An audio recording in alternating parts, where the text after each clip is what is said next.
मेरे प्यारे स्टूडेंट्स, आप सभी का स्वागत है मेरे यूट्यूब चैनल पर। मोस्टली जितने भी यूट्यूब चैनल हैं मेरे अपने जो क्लासेस चलती हैं उन्हीं से संबंधित हैं। कुछ बच्चे हैं जो कॉलेज नहीं आ पाते हैं या कुछ बच्चों का छूट जाता है, मोस्टली उनको कवर करने के लिए मैं ये वीडियोस बनाता हूँ। देखिए, आज का जो टॉपिक है वो remote sensing, GIS and GPS. बहुत बड़ा टॉपिक है, 4 दिन में भी समाप्त नहीं होगा, 4 नहीं 4 महीने 6 साल में भी समाप्त नहीं होगा अगर इसको पूरी डेप्थ में जाके पढ़ेंगे तो। लेकिन मोटे मोटे तौर पे, क्योंकि एनईपी न्यू एजुकेशन पॉलिसी के तहत जो सेकंड सेम है, बीए सेकंड सेम, उसमें भी रिमोट सेंसिंग जीआईएस का कुछ पार्ट्स है। इसके अलावा जो एमए के स्टूडेंट्स हैं, जो एमए फाइनल ईयर्स में होते हैं, थर्ड सेम और फोर्थ सेमेस्टर वाले जो बच्चे हैं, उनको भी रिमोट सेंसिंग जीआईएस के पेपर पढ़ने होते हैं। रिमोट सेंसिंग और जीआईएस बहुत ही सिंपल है, अगर आप समझेंगे तो आप daily remote sensing and GIS का इस्तेमाल करते हैं। अब आप सोचेंगे कि हमने तो कभी रिमोट सेंसिंग जीआईएस यूज ही नहीं किया, फिर हम इस्तेमाल कहाँ से करते हैं, है ना। तो सबसे पहले मैं आपको बताना चाहता हूँ कि रिमोट सेंसिंग एंड जीआईएस की फुल फॉर्म क्या है और इसका इस्तेमाल हम कैसे कर रहे हैं। हमारे जीवन में इसकी उपयोगिता कैसे लगातार बढ़ती जा रही है और कंटिन्यू आप देखेंगे आगे चलकर और ज़्यादा डिपेंडेंसी इस पर बढ़ जाएगी। क्योंकि जैसे जैसे एंड्रॉयड मोबाइल आपके हाथ में है, आप समझ लीजिए इसका प्रयोग आपके दिन और रात बढ़ता जा रहा है। ठीक है, सबसे पहले रिमोट सेंसिंग को समझेंगे कि what is the remote sensing. Remote sensing का मतलब होता है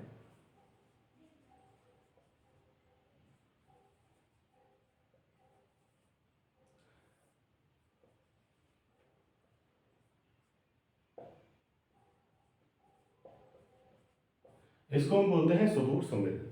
सुदूर संवेदन का मतलब होता है जब हम किसी वस्तु को बिना टच किए, किसी भी वस्तु को, किसी फिनोमिना को, किसी ऑब्जेक्ट को, किसी एरिया को जब हम बिना टच किए उसके बारे में बहुत सारी इंफॉर्मेशन उसकी कलेक्ट करते हैं तो कहलाता है रिमोट सेंसिंग। ये एक साइंटिफिक तरीका है। ठीक है, ये एक साइंस है, इसको हम साइंस बोल सकते हैं, आर्ट्स बोल सकते हैं, इसको हम कला भी बोल सकते हैं। जब हम किसी भी ऑब्जेक्ट को, किसी फिनोमिना को, किसी एरिया को बिना टच किए उसके बारे में बहुत सारी इंफॉर्मेशन इकट्ठा करते हैं तो क्या कहलाता है, रिमोट सेंसिंग कहलाता है। आपकी आंखें भी रिमोट सेंसिंग का कार्य करती हैं। 3 पार्ट्स में ये वीडियो बनाऊंगा मैं, remote sensing, GIS and GPS. आज जो फर्स्ट पार्ट है उस पार्ट में मैं आपको रिमोट सेंसिंग के डिटेल के बारे में बताऊंगा कि रिमोट सेंसिंग क्या है, कैसे काम करती है, क्या क्या प्रोसेस है। देखिए, रिमोट सेंसिंग जो है, मोस्टली रिमोट सेंसिंग का प्रयोग जो है हम सुदूर संवेदन, हम सैटेलाइट्स के माध्यम से जो हम डेटा कलेक्शन करते हैं उसके लिए हम रिमोट सेंसिंग का प्रयोग करते हैं। क्योंकि सैटेलाइट्स के माध्यम से हम पूरी पृथ्वी का डेटा कलेक्ट करते हैं। उसमें 2 टाइप के सैटेलाइट्स होते हैं, एक पोलर सैटेलाइट और एक होते हैं जियो स्टेशनरी सैटेलाइट्स। जो पोलर सैटेलाइट्स हैं वो पृथ्वी के पोल टू पोल चक्कर लगाते हैं। जो जियो स्टेशनरी सैटेलाइट को पृथ्वी जैसे जैसे रोटेशन करती है उसी के साथ साथ वो भी उसके चारों तरफ रिवोल्यूशन करते हैं। तो इस तरीके से हम पूरी पृथ्वी पर लगातार कंटिन्यू 24 घंटे वहाँ से डेटा कलेक्ट करते रहते हैं। तो इसीलिए रिमोट सेंसिंग का प्रयोग सबसे अधिक कौन करता है, सैटेलाइट्स। और सैटेलाइट्स के माध्यम से हम रिमोट सेंसिंग करते हैं। यानी कि एक प्रकार से हम देखें, सुदूर संवेदन का मतलब जब हम किसी वस्तु को बिना टच किए, बिना मतलब उसको स्पर्श किए, दूर से ही उसके बारे में जो इंफॉर्मेशन इकट्ठे कर रहे हैं उसको हम सुदूर संवेदन कहते हैं। यही काम होता है रिमोट सेंसिंग में। इसकी रिमोट सेंसिंग, सुदूर संवेदन की कुछ टाइप्स हैं। मैं आपको प्रकार बता दूं कि सुदूर संवेदन 2 प्रकार का होता है। एक होता है एक्टिव रिमोट सेंसिंग और एक होता है passive remote sensing.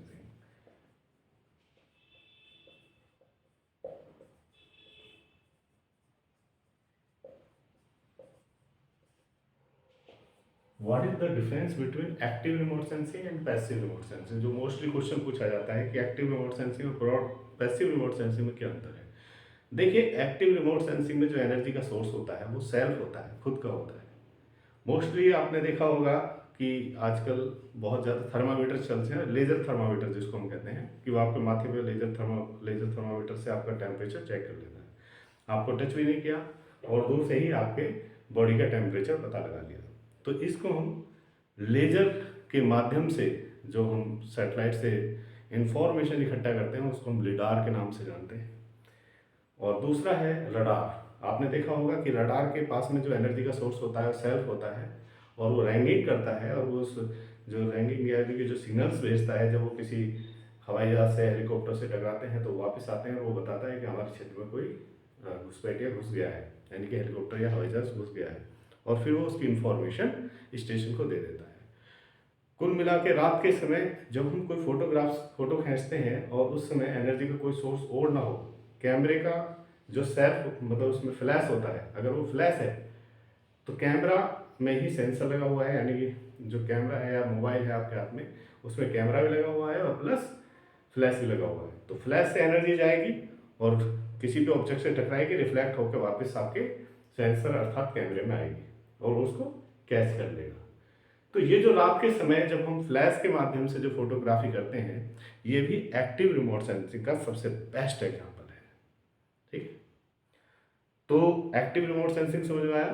Active remote sensing उसे कहते हैं जिसमें एनर्जी का सोर्स खुद हो, यानी कि वह खुद ही एनर्जी, जो प्लेटफॉर्म एनर्जी छोड़े वही उसको रिसीव करे, तो ये एक्टिव रिमोट सेंसिंग है। आपकी आंखें किस प्रकार का रिमोट सेंसिंग है करती हैं?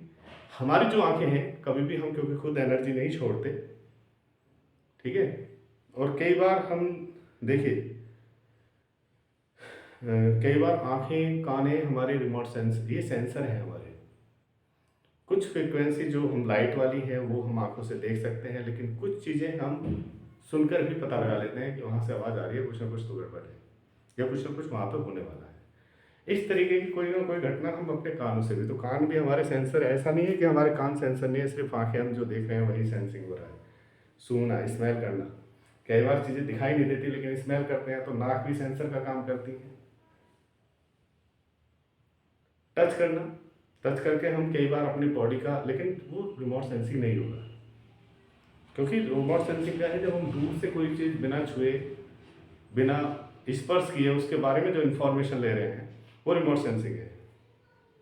ठीक है, तो नाक, कान और आंखें ये हमारे रिमोट सेंसिंग का काम करते हैं। दूर से स्मेल आ रही होगी वो आप सूंघ के बता देंगे कि वहाँ पे उधर से स्मेल आ रही है, इधर से एयर चल रही है, तो इधर से कुछ ना कुछ गड़बड़ है।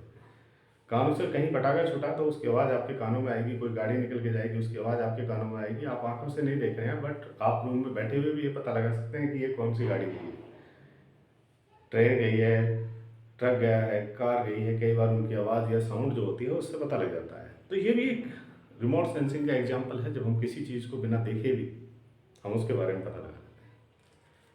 बट पैसिव रिमोट सेंसिंग क्या है? पैसिव रिमोट सेंसिंग है जो हमारी आंखें हैं वो पैसिव रिमोट सेंसिंग का काम करती हैं। इसमें क्योंकि एनर्जी का जो सोर्स होता है, एनर्जी सोर्स सेल्फ में ही होकर अदर होता है। जैसे जो सूर्य है, सूर्य से आने वाली अल्ट्रा जो जो रेसिस होती हैं उनको सूर्य विकिरण कहते हैं। इसको हम रिमोट सेंसिंग की लैंग्वेज में EMR, इलेक्ट्रोमैग्नेटिक रेडिएशन के नाम से जानते हैं। किस नाम से जानते हैं? EMR, electromagnetic radiation. ये जो EMR आता है पृथ्वी सरफेस से टकराता है, टकराने के बाद जो सेंसर्स होते हैं, चाहे वो सैटेलाइट का सेंसर हो या आपकी आंखों का सेंसर हो, उससे जो रिफ्लेक्ट होने के बाद एनर्जी बाहर जाती है, वो जब आपकी आइज से या सेंसर से टकराती है तो एनर्जी रिकॉर्ड की जाती है और उसी के रूप में आपको दिखाई देती है। कई बार रात के समय हम लाइट्स वगैरह के माध्यम से भी हम बहुत सारे ऑब्जेक्ट्स को देख लेते हैं। तो एनर्जी का सोर्स जब कोई अदर हो, यानी कि सूर्य भी हो सकता है, लाइट भी हो सकती है या कोई और कारण भी हो सकता है, तो क्या कहलाएगा? Passive remote sensing. Clear? Passive remote sensing में मोस्टली जितना 90% रिमोट सेंसिंग का काम, 99% छोड़िए, 90 नहीं 99% जो रिमोट सेंसिंग का काम है वो पैसिव रिमोट सेंसिंग के माध्यम से होता है। एक्टिव रिमोट सेंसिंग हम लिडार और रडार दो में इस्तेमाल करते हैं, रडार और लीडार। ये दो सैटेलाइट है जिसमें हम एक्टिव रिमोट सेंसिंग का इस्तेमाल किया जाता है। पैसिव रिमोट सेंसिंग में जितने भी सैटेलाइट्स हैं मोस्टली सभी किस पर काम करते हैं? पैसिव। किस टाइप के हैं? पैसिव रिमोट सेंसिंग का काम करते हैं। क्लियर? चलिए आगे चल के मैं अभी इसमें कुछ बातें और जोड़ना चाहता हूँ रिमोट सेंसिंग के बारे में। ये हमारे इलेक्ट्रोमैग्नेटिक रेडिएशन के बारे में भी मैं बताऊंगा आपको डिटेल में। तो अभी पैसिव और एक्टिव रिमोट सेंसिंग समझ में आया। देखिए इसके अलावा पूरा का पूरा एक सिस्टम है जो मतलब रिमोट सेंसिंग है, वो किस तरीके से काम करता है और कैसे हम ऑब्जेक्ट को पहचानते हैं।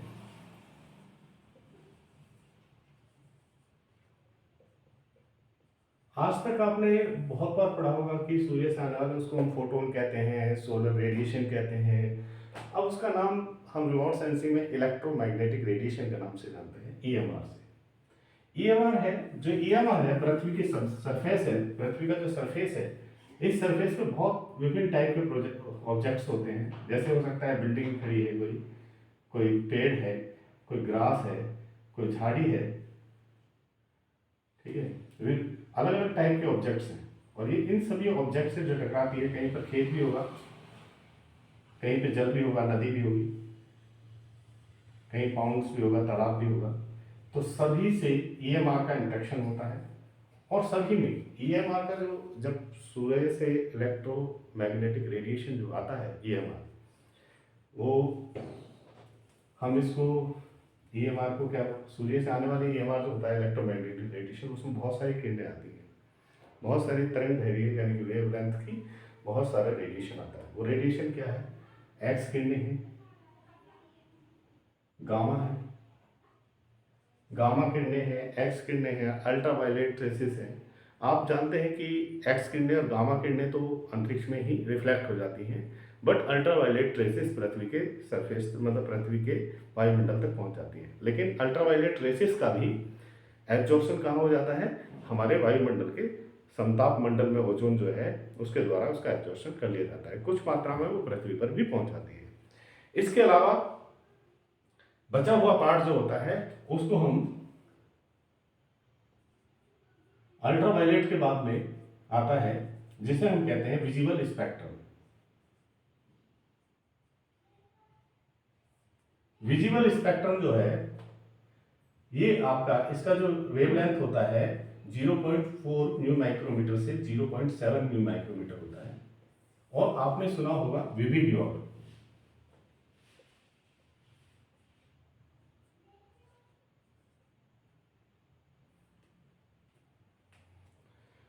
Violet, indigo, blue, green, yellow, orange, red. VIBGYOR, VIBGYOR में जो ये कलर है, ये पांचों के पांचों कलर इस बीच में आते हैं। और इसके बाद आता है इंफ्रारेड। इंफ्रारेड के बाद आता है रेडियो। ये जो है रिमोट सेंसिंग का पार्ट्स है। यही एनर्जी का जो मतलब फ्रीक्वेंसी है, इसी का इस्तेमाल हम रिमोट सेंसिंग के लिए मोस्टली करते हैं और इसी के सेंसर के माध्यम से इन एनर्जी को रिकॉर्ड किया जाता है और उसी के आधार पर हम ऑब्जेक्ट्स का पता लगाते हैं।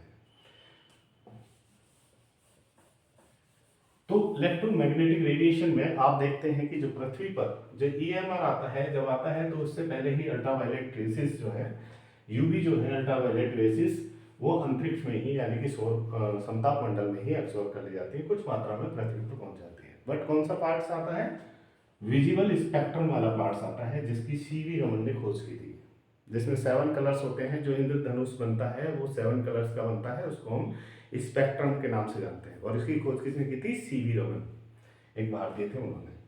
इसी पर बेस्ड है हमारा पूरा रिमोट सेंसिंग एंड जीआईएस।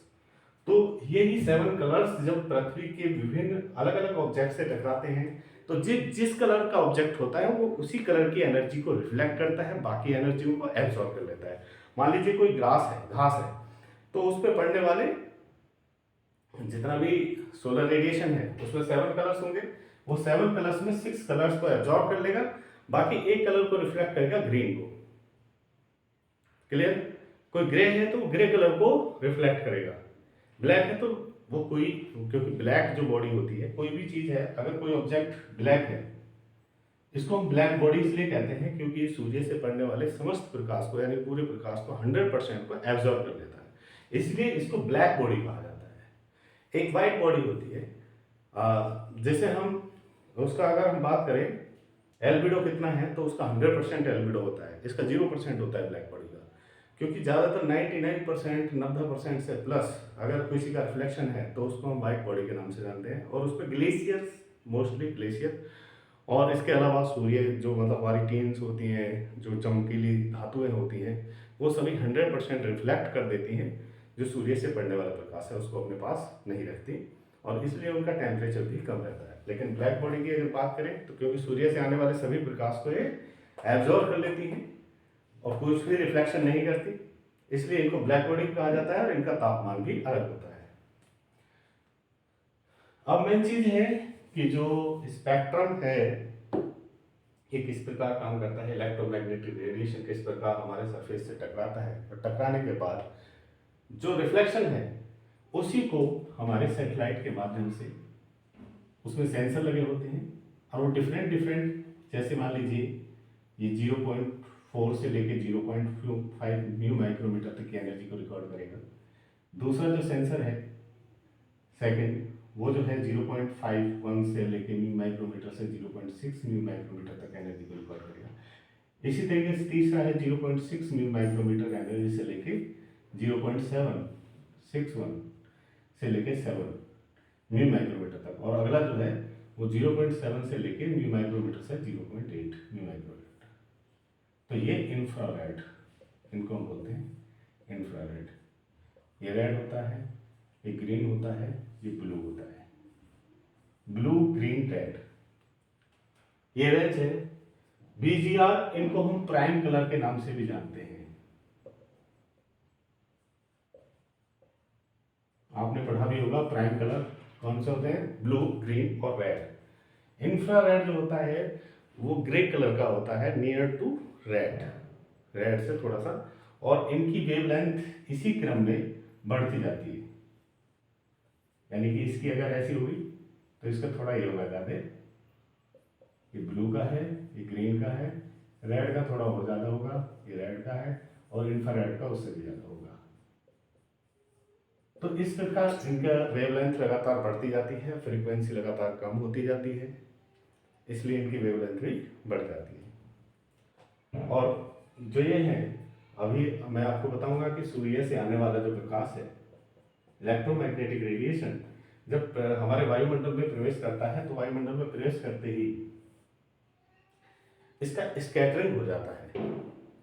आप जानते हैं कि सबसे ज़्यादा, क्योंकि फ्रीक्वेंसी सबसे ज़्यादा किसकी है, ब्लू कलर की, तो ब्लू कलर की फ्रीक्वेंसी होने के सबसे अधिक होने के कारण जो वायुमंडल में मौजूद धूल कण, जलवाष्प मौजूद है, और भी चीज़ें हैं, डस्ट पार्टिकल्स हैं, बादल हैं, इन सबसे टकराने के बाद जो है वहाँ पर स्कैटरिंग हो जाता है, और स्कैटरिंग होने के बाद में ब्लू कलर चारों तरफ फैल जाता है। हमारे आसमान का कलर कुछ नहीं है, अगर हम देखें तो रात के समय ब्लू ब्लैक दिखाई देता है, तो वास्तव में ये है कि हमारे आसमान का कलर कुछ भी नहीं है, ये सिर्फ किसके कारण ब्लू दिखाई देता है, वो है ब्लू कलर के स्कैटरिंग के कारण। ये आपने पढ़ा होगा। तो ब्लू कलर ज़्यादा मात्रा में स्कैटरिंग हो जाता है, लेकिन ऐसा नहीं है कि सारा स्कैटरिंग हो जाता है, कुछ परसेंट पृथ्वी पर पहुंचता है, और जो एरिया ब्लू दिखाई देते हैं उनसे ब्लू कलर टकराएगा और वापस अंतरिक्ष में चला जाएगा। अंतरिक्ष में नहीं, बल्कि यहाँ पर जो सैटेलाइट है, इसमें जो सेंसर लगे हुए हैं, ये सेंसर जब ये रिफ्लेक्ट होता है पृथ्वी से, तो रिफ्लेक्ट होने के बाद ये इसको एनर्जी को ब्लू कलर रिकॉर्ड, यानी कि जो सेंसर है, मैंने अभी जैसे बताया कि सेंसर, एक सेंसर इतनी रेंज को रिकॉर्ड करेगा, तो उतनी एनर्जी को, न्यू माइक्रोमीटर की एनर्जी को वो रिकॉर्ड करेगा ब्लू कलर। कोई ग्रीन फील्ड है, एक ग्रीन एरिया है, वहां से जो एनर्जी रिफ्लेक्ट होगी उसको ग्रीन सेंसर, जिसका 0.4 न्यू माइक्रोमीटर, सॉरी 0.5 से लेकर 0.6 न्यू माइक्रोमीटर वाला सेंसर उसको रिकॉर्ड कर लेगा। इसके अलावा बहुत सारी बिल्डिंग्स होती हैं, कुछ रेड चीज़ें होती हैं जो रेड कलर का दिखाई देती हैं, आपने जरूर लाल मिट्टी के नाम से भी सुना होगा। बहुत सारे फीचर्स होते हैं जिनका ऊपर से रेड रेड कलर होता है, तो उनको रेड कलर से जो है रेड वाला ऑब्जेक्ट उनको रिकॉर्ड कर देगा। कुछ ऑब्जेक्ट होते हैं जिनको मतलब इंफ्रारेड, यानी कि कोई सड़क है तो सड़क को क्योंकि थोड़ा ग्रे कलर है हल्का सा, और कोई बिल्डिंग है तो उस पर भी ग्रे कलर है, कोई रेड टीन पड़ी हुई है तो उससे रेड कलर प्रभावित होगा और रेड वाले में चला जाएगा, ये इंफ्रारेड रिकॉर्ड करेगा। तो इस तरीके से ये जो सैटेलाइट्स है, ये सैटेलाइट्स इस एनर्जी को रिकॉर्ड करता है और इस रिकॉर्ड एनर्जी को कहाँ भेजता है, स्टेशन पर भेज देता है, जहाँ पे भी कंट्रोल स्टेशन होता है। कंट्रोल स्टेशन पर ये सारा डेटा ट्रांसफर कर देता है, और ये डेटा जो होता है ये डिजिटल नंबर के रूप में होता है। किसके रूप में होता है, डिजिटल नंबर, और पिक्सल्स के रूप में होता है।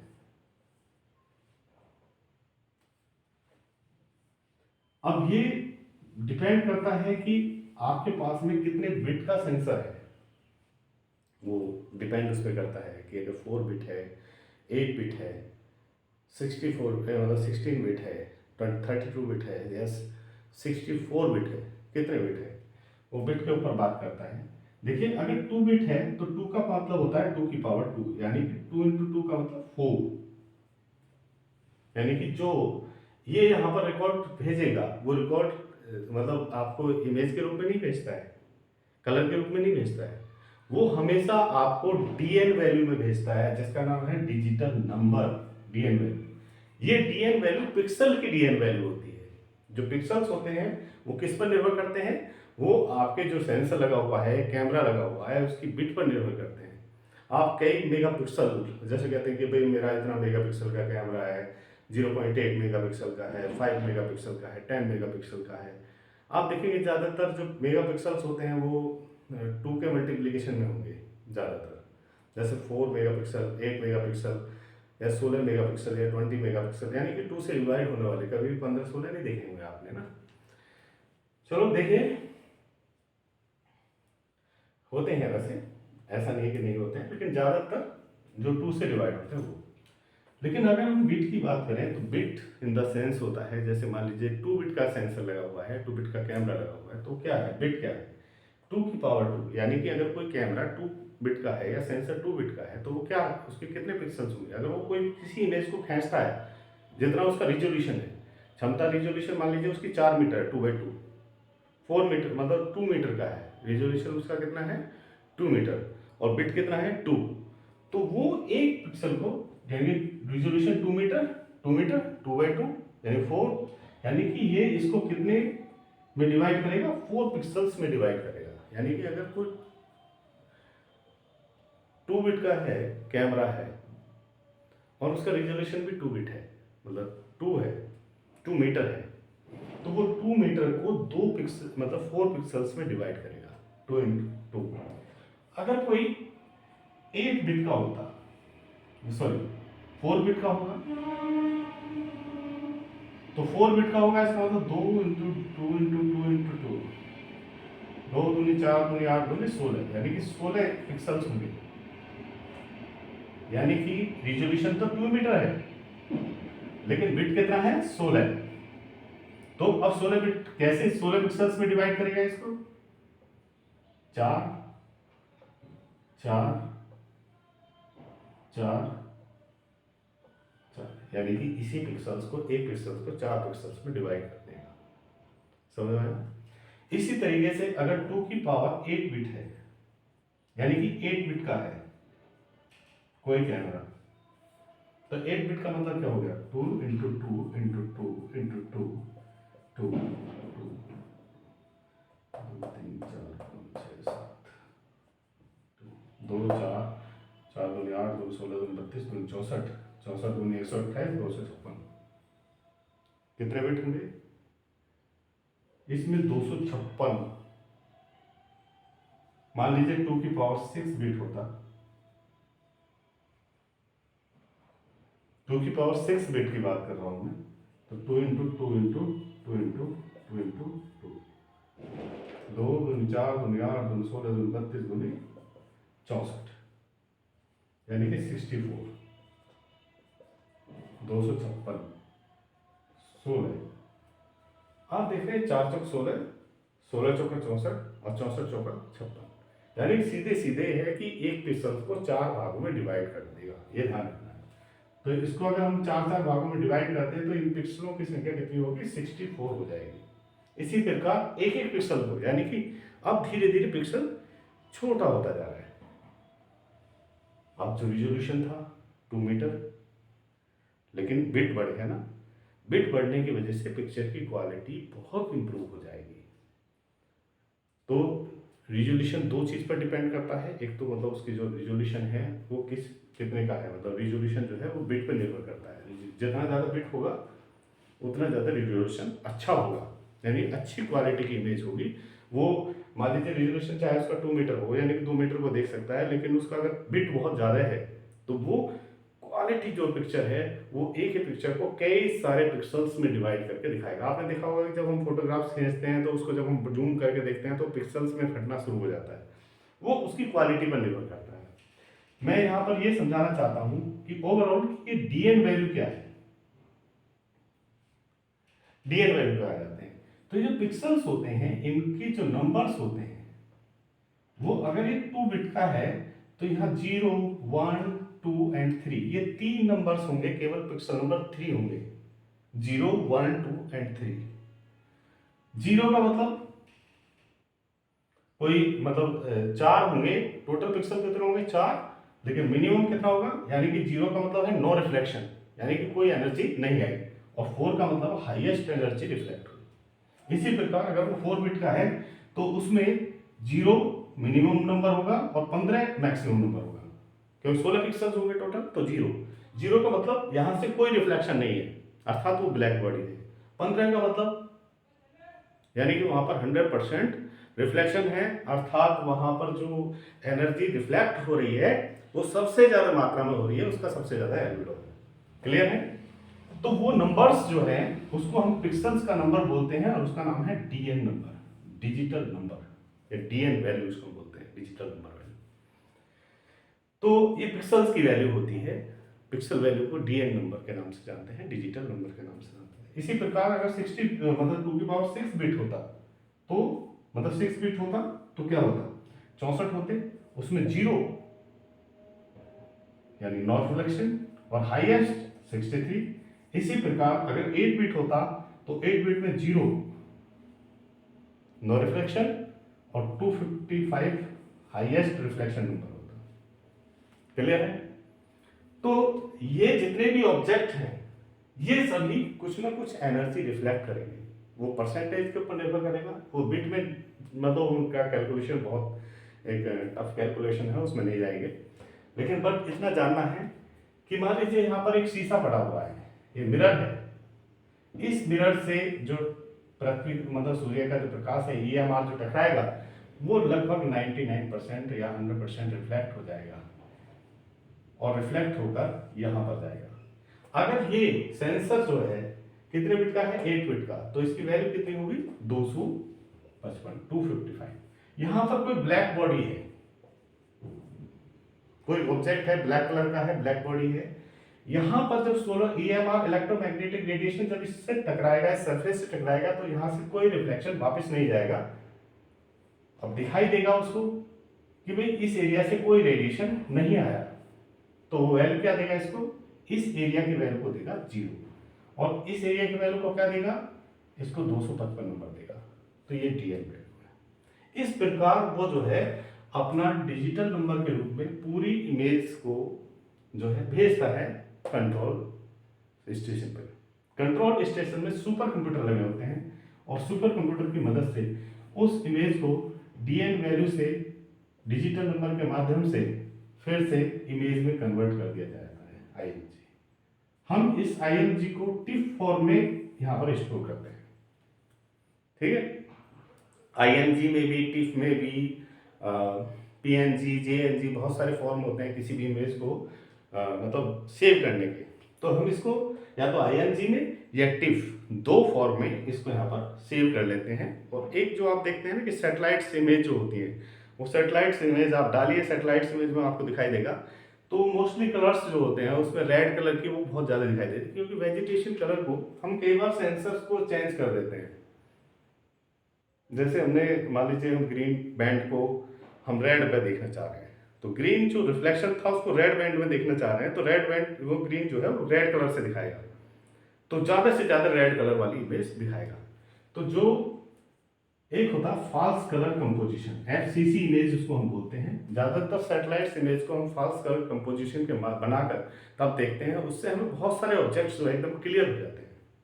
ठीक है, इसके अलावा मैं बताना चाहता हूँ कि जो नदी है, क्योंकि ये नदी भी मिनिमम रिफ्लेक्शन देती है, कोई तालाब है या कोई बहुत गहरा कुआं है या फिर बहुत गहरी खाई है, 200 मीटर से गहरी खाई है, तो ब्लैक बॉडी ब्लैक कलर की तरह दिखाई देगी, क्योंकि वहां से कोई रिफ्लेक्शन नहीं होगा।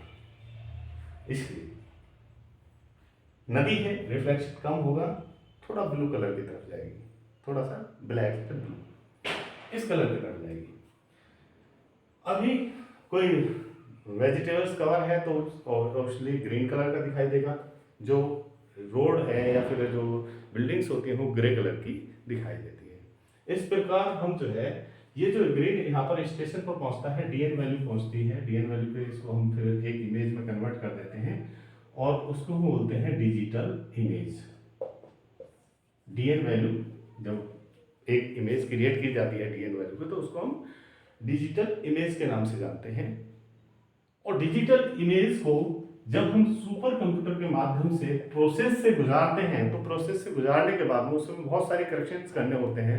उसमें जैसे मतलब बहुत सारे कई बार बादल आ जाते हैं तो उनको हटाना होता है, कई बार बीच में एनर्जी आना बंद हो जाती है किसी न किसी कारण से, उसको भी हम रिमूव करते हैं। बहुत सारे करेक्शंस होते हैं और वो हम मेथड्स के माध्यम से, डिफरेंट डिफरेंट मेथड है उनके माध्यम से हम करेक्ट कर लेते हैं इमेज को।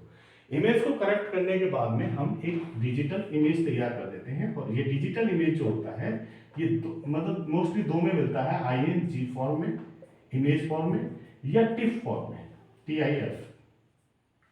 टिफ फॉर्म, दो फॉर्म में ये इस इमेज को हम सेव कर लेते हैं।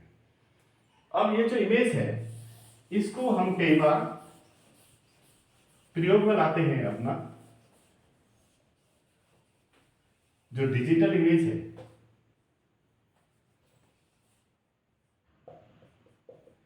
इस डिजिटल इमेज को प्रोसेसिंग करते हैं। इसका फुल फॉर्म होता है DIP, इसका मतलब होता है डिजिटल इमेज प्रोसेसिंग। क्लियर? तो डिजिटल इमेज प्रोसेसिंग जो है वो DIP है, उसको DIP बोलते हैं। और उसमें जो है हम जो सैटेलाइट इमेज होती है उसको लेकर हम उसको जियो रेफरेंस करते हैं, जियो रेफरेंस करने के बाद उसको रेक्टिफाई करते हैं, रेक्टिफाई करने के बाद में उसके जो डिफरेंट ऑब्जेक्ट होते हैं उनको हम GIS के माध्यम से, यानी कि GIS जो सॉफ्टवेयर होता है, हम GIS सॉफ्टवेयर के माध्यम से,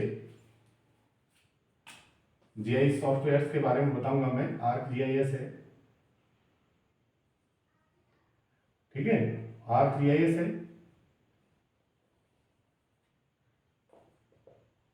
ग्रास है,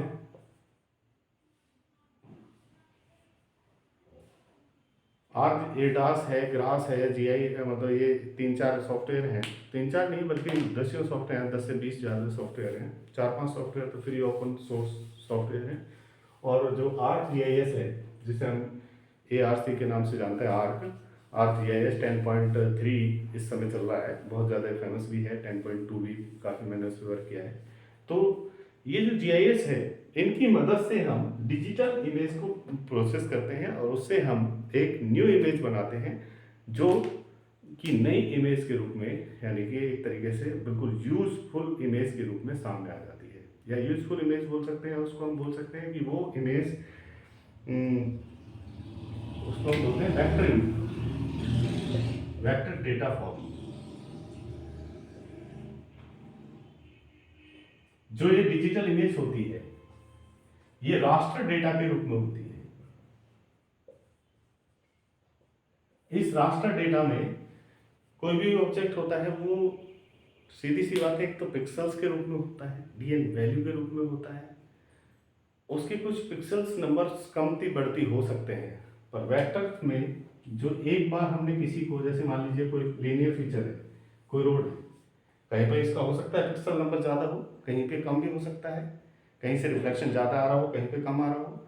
ऐसे ही नदी है, इसमें कहीं रिफ्लेक्शन बहुत ज़्यादा होगा, कहीं पे कम होगा, यानी कि डीएन वैल्यू ज़्यादा या कम हो सकती है। तो इसको हम किसके माध्यम से करते हैं?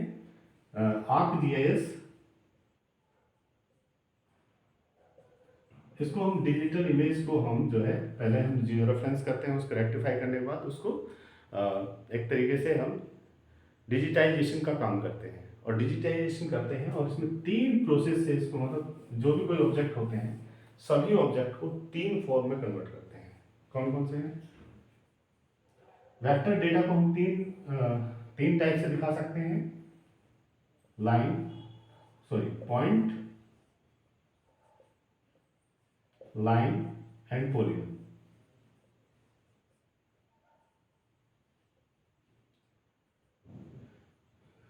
लाइन पॉइंट यानी कि कोई भी पॉइंट होता है, लाइन फीचर्स कोई भी लीनियर फीचर हो जो लंबा हो बहुत ज़्यादा, और पॉलीगन जो होता है वो चौकोर, कोई भी पॉलीगन जो होता है वो चौकोर हो या फिर तिरछा हो, यानी कि कुल मिला के क्षेत्रफल होना चाहिए। ठीक है, शेप उसकी कोई भी हो पॉलीगन।